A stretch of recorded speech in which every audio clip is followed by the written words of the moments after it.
The 461st greatest album of all time, and rounding out this episode is Bon Iver's album For Emma Forever Ago. Kyle, did you know that Bon Iver stands for, I just translated to Good Winter in French? I bet you didn't, Kyle. I I bet you didn't know that Bon Iver translates to Good Winter in French.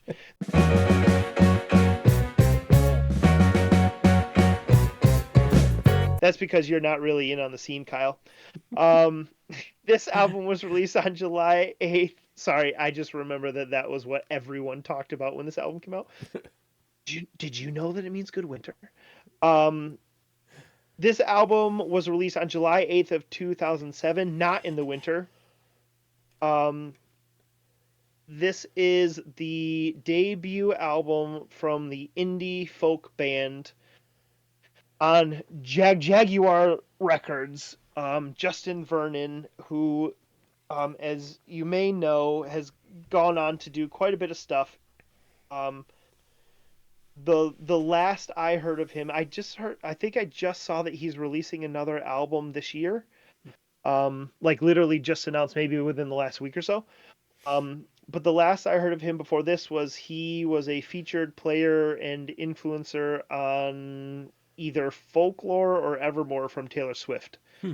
I can't remember which one.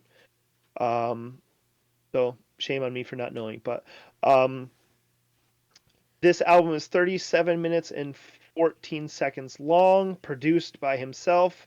Interesting. I don't know if you read this. He was going through some stuff in his life. I think he moved back home to the North Midwest, in Eau Claire, Wisconsin, and kind of locked himself in a cabin or house or whatever, and decided to put some songs together and kind of emerged with this album, which caught on.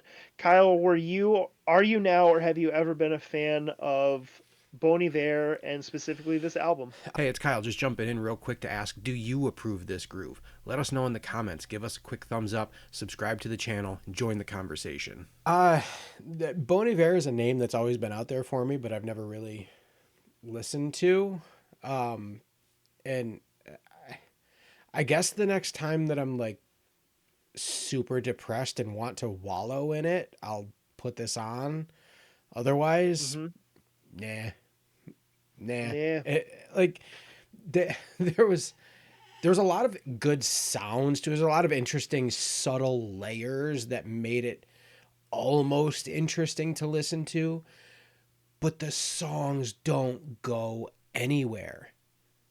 They don't Mm-hmm. build to anything. They don't resolve into anything. They Mm-hmm. oh, it was painful.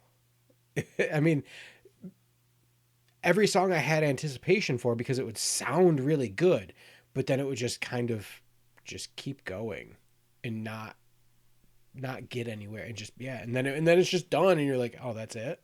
That was it. Yeah. This is an album and an artist that, as an indie, I suppose, music fan in college, right? This was July of 2007, so it would have been right after my senior year of college, our senior year of college, I guess. Both of us kind of took a little bit different path, but um, this is one that I remember the scene kids talking about. And I listened to it, and this very much fell into the um, Death Cab um, sort of genre for me. Like, I'm gonna name drop a couple, but like Fleet Foxes, My Morning Jacket, like really indie bands that I was just like, Sufjan it, Stevens, like yeah. yeah, like this is boring. Like, right, this is Bell and Sebastian released 10 minutes or 10 years later, Yeah. and I know we talked about that before, like how Bell and Sebastian were cited almost like too much, and it became sort of a meme of itself for influencing bands like Bon Iver, I guess.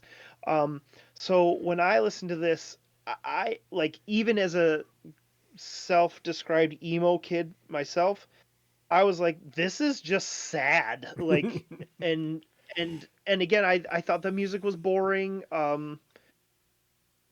It, I the, I don't know. Like, the big difference to me, the big difference between this and like emo is this is very self-pitying.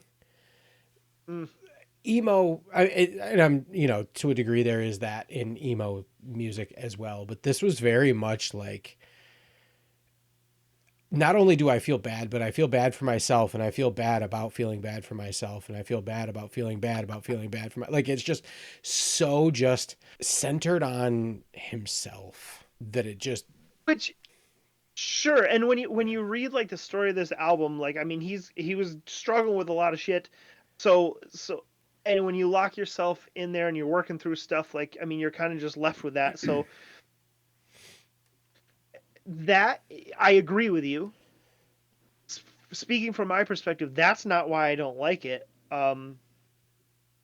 You talked about the I just don't like the music. I yeah, guess I also have a problem with um, like his consistent falsetto. that, yeah, I don't know. Like that, I yeah, suppose I just have a problem with that. Like I want it's so soft and it's hard to understand, and I just wanted something different. This is another one of those that I would chalk up to after all that. I didn't like it. yeah. I would also challenge in the same vein, if you care to, I hope you do, go back and listen to my take on the Bell and Sebastian record. I don't I would challenge anyone that says that they love Bon Iver to, in a meaningful way, tell me why. Like I And could see, all I could think of is like someone would really resonate yeah, with his story, I guess, and the lyrics. yeah. Because there's nothing about the music, right? That not even about the vibe that I can't imagine anyone being like, yeah, I love Hmm. this.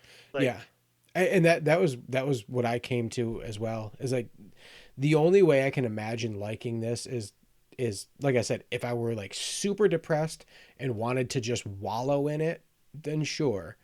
But outside of that, I can't imagine I can't imagine finding myself enjoying this album in any other situation. right, and I'm as you're saying that, I'm thinking to myself like, what did I score it? How would I rate it? And I couch that my rating of it again by saying, and maybe I don't know why I'm saying this more tonight, but like he's a much better musician than I am. I can't write songs at all. Um, Yeah. at least not like this. But I would give this one like a one. Like I actively don't like it. Hmm. Like it's yes, I would skip it, but I don't get it. I don't like it at all. Hmm.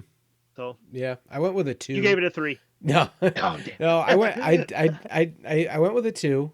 Um, and yeah, I mean, I do feel like you were saying too. At least once every episode, I have to reiterate the fact that I'm not a professional music critic, and I'm not trying to pretend to be one. I'm not trying to like give an objective opinion about you know the value of the album. I'm just reacting to Mhm. this as a music fan, and in that way, this album didn't do anything for me. So yeah, 2. Yeah, I agree. Like I said before, I mean I respect it. Just nope, it's a one for me. Sorry, that was not a good winter. Um, and we were just talking before we wrapped this up, like how it seems like the albums at the 11th digit, I guess, or at the one, the last album of each episode have just been clunkers the last couple weeks. Yeah. Just to recap, there was this one from Bon Iver, there was the Jefferson Airplane album, whatever, Bell and Sebastian, which I've Yeah. had many thoughts of about that, and then Harry what was the one Styles. Harry before that? Styles is the outlier Harry Styles. there. Okay, That's so the so outlier. Yeah. Since Harry Styles, we haven't had a great album to end on. Um, Next year or next week, it doesn't look like we really will either. Um, but yeah, that was this week's episode of Going Over the Music. Hey, thanks for watching. We'd love to know what you think of this album, so let us know in the comments. Do you approve this groove? And as always, a quick thumbs up helps a lot. Subscribe so you can see all 500 albums, and we'll see you on the next record.